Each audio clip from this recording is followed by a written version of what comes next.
All of Long Island seemed to lose its mind at Bethpage Black.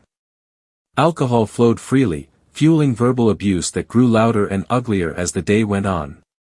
Police were called. Even caddies found themselves in the middle of it. What was supposed to be golf's greatest event turned into chaos, with the ugliness outside the ropes nearly outshining the Americans' collapse on the scoreboard.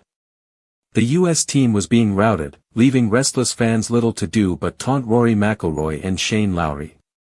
McIlroy pleaded with officials, not because he was overly sensitive, but because hecklers were shouting even as he tried to swing. Middle fingers, slurs, chants, and crude gestures followed him from tee to green. His wife left, his father stayed, and even his caddie was targeted. Lowry caught his share as well, absorbing weight jokes and Irish stereotypes. At one point, after sinking an eagle putt, he turned to the crowd with a wild gesture of his own. Both men admitted they expected hostility, but the relentlessness of it went beyond the line. Still, they handled it with grit, taking down Justin Thomas and Cameron Young for a vital win.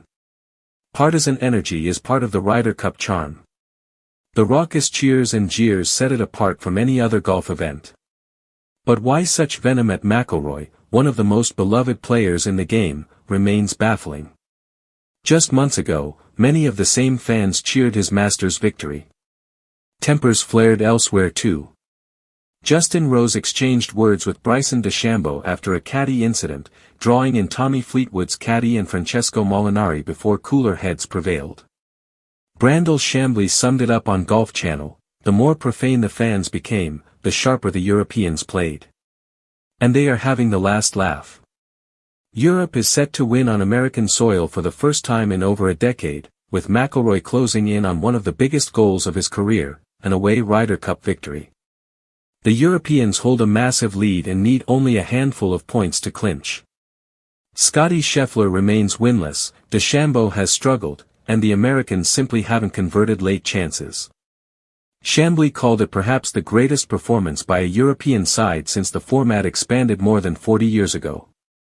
For U.S. fans, it may feel demoralizing, but the golf has been remarkable.